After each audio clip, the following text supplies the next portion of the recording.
Welcome to my YouTube channel SR study point. আজকের ভিডিওতে আমি ক্লাস 8-এর যে চতুর্থ চ্যাপ্টারটা, সেই চ্যাপ্টারের বাংলা অর্থ নিয়ে আলোচনা করব।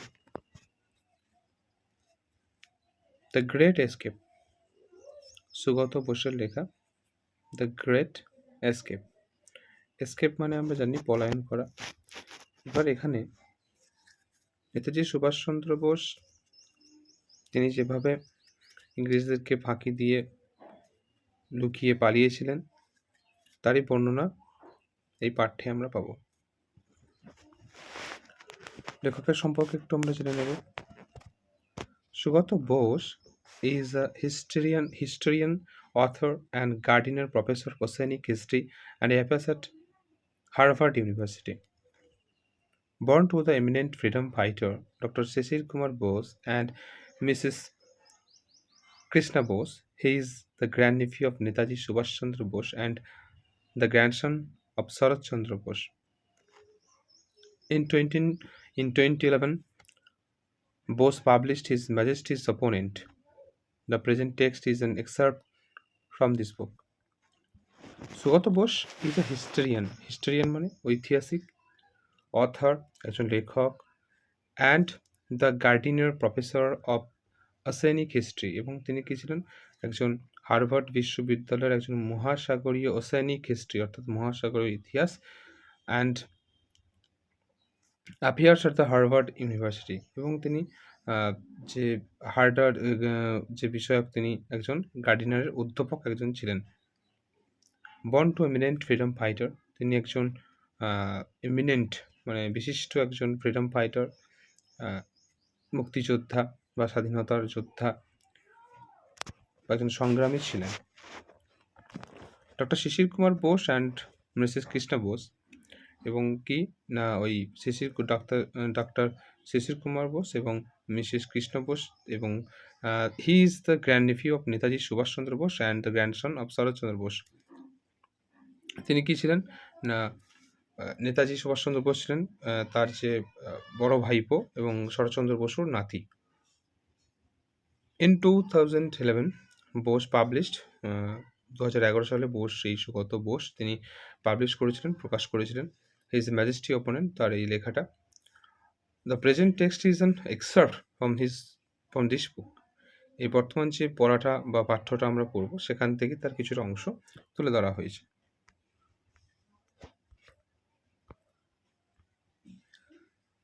গল্পটা একটু প্রথমে আমরা জেনে নিই কী বিষয়ে গল্পটা রচনা করেছেন বা লিখেছেন, পাবলিশ করেছেন Sugata Bose. Netaji Subhash Chandra Bose, born 23 January 1897, was one of the most famous Indian nationalist leaders who fought for India's independence from British rule.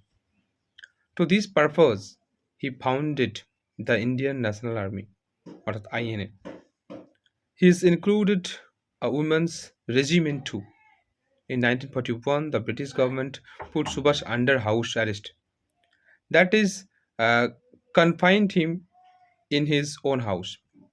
The following narrative describes the exciting and the courageous escape of Subhash Bose from the clutches of the British to continue his struggle for India's freedom. Netaji Subhas Chandra Bose তিনি জন্মগ্রহণ করেছিলেন 1897 সালের 23 জানুয়ারি। Was one of the most famous Indian nationalist, তিনি ভারতের যে জাতীয়তাবাদের একজন বিখ্যাত নেতা। হু ফট ফর ইন্ডিয়াস ইন্ডিপেন্ডেন্স, যিনি সংগ্রাম করেছেন, লড়াই করেছেন ভারতের স্বাধীনতার জন্য ফ্রম ব্রিটিশ রুল, ব্রিটিশদের শাসন থেকে। To this purpose he founded the Indian national army, তিনি এই যে তার উদ্দেশ্য ছিল যে ভারতকে স্বাধীন করা, সেই স্বাধীন করার জন্য তিনি আইএনএ অর্থাৎ ইন্ডিয়ান ন্যাশনাল আর্মি গঠন করেছেন। Which included a women's regiment too, যেখানে একটা মহিলাদেরও একটা সৈন্যদল, রেজিমেন্ট মানে সৈন্যদলও ছিল। ইন 1941, 1941 সালে দ্য ব্রিটিশ গভর্নমেন্ট, সেই ইংরেজ সরকার, put Subhas under house arrest, তাকে জেলে বন্দি, নিজের বাড়িতে জেলে বন্দি করে রাখে। That is confined him in his own house, তার নিজের বাড়িতে তাকে বন্দি করে রাখে। The following narrative describes the exciting and courageous escape of Subhas Bose. এই যে আমরা এই বর্ণনাটা পড়বো, এই গল্পটা, এই কাহিনীটা পড়বো, সেখানে সুভাষ বোসকে ভারতের যে স্বাধীনতার সংগ্রাম, সেটা যাতে করে না বন্ধ হয়, অব্যাহত রাখতে সুভাষ কী করেছিলেন? পালিয়ে গেছিলেন।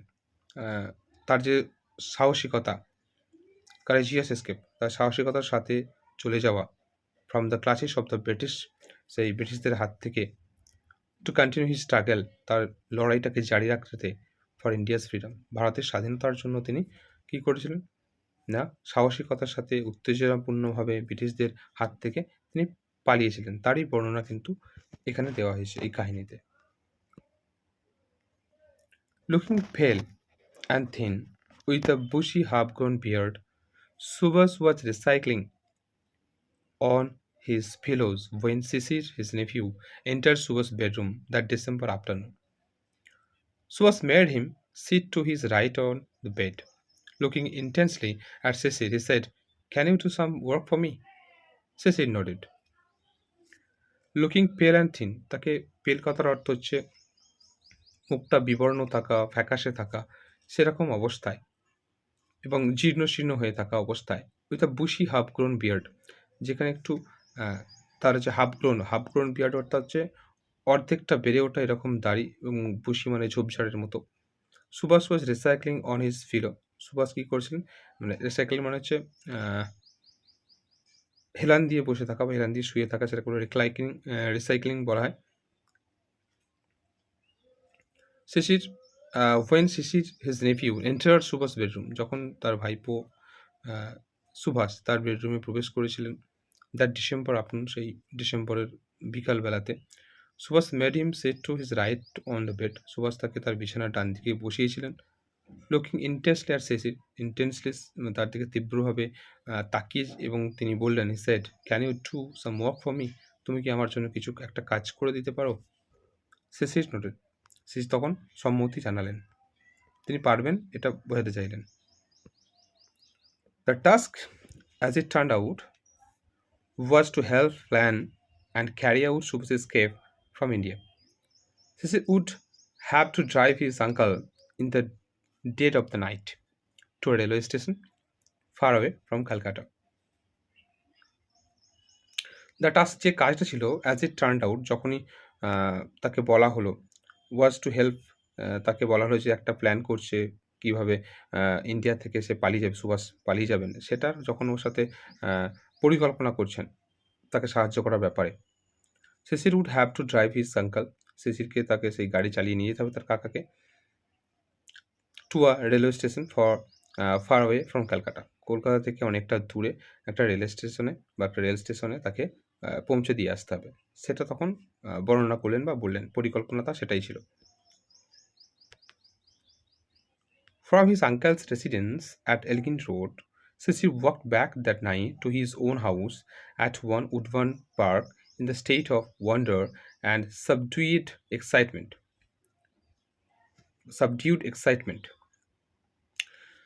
From his uncle's residence, তার যে কাকার বাড়ি থেকে, আঙ্কেলস রেসিডেন্স কাকার বাড়ি থেকে একটা এলগিন রোড, সেই এলগিন রোডে শিশির ওয়াকড ব্যাক মানে হেঁটে ফিরে আসছিলেন that night to his own house, তার নিজের বাড়িতে, যেটা ছিল কোথায়, Woodburn park in the state of wonder, তার যে উডবার্ন পার্কে যে বাড়িটা ছিল সেখানে, অ্যান্ড সাবজিউড এক্সাইটমেন্ট, তার মধ্যে ছিল একটা চাপা উত্তেজনা, একটা বিস্ময়কর অবস্থা, সেই বিস্ময়কর অবস্থা এবং তার চাপা একটা উত্তেজনা, সাবজিউড এক্সাইটমেন্ট মিনস একটা চাপা উত্তেজনা কাজ করছিল। The police were keeping watch on Subhas house. Though it was normal for a nephew to visit an ailing uncle, Subhas had an additional excuse for meeting his nephew. Cecil was good at operating the radio. He helped Subhas listen to foreign broadcasts. The police were keeping watch on Subhas house, সুভাষের যে বাড়িটা, সুভাষচন্দ্র বসুর বাড়িটা, police কী করছিল, নজর রাখছিল। The it was a normal for a nephew to visit an ailing uncle, এটা একটা স্বাভাবিক ব্যাপার যে অসুস্থ মামার সাথে বা কাকার সাথে দেখা করতে যাওয়া, এইলিং মানে অসুস্থ, দেখা করতে যাওয়া, এটা একটা স্বাভাবিক ব্যাপার। Subhas had an additional excuse, একটা অ্যাডিশনাল মিনস এক্সট্রা, একটা এক্সট্রা অতিরিক্ত একটা এক্সকিউজ, একটা অজুহাত, ফর মিটিং হিজ নেফিউ, তার ভাইপোর সাথে দেখা করার একটা অজুহাত ছিল।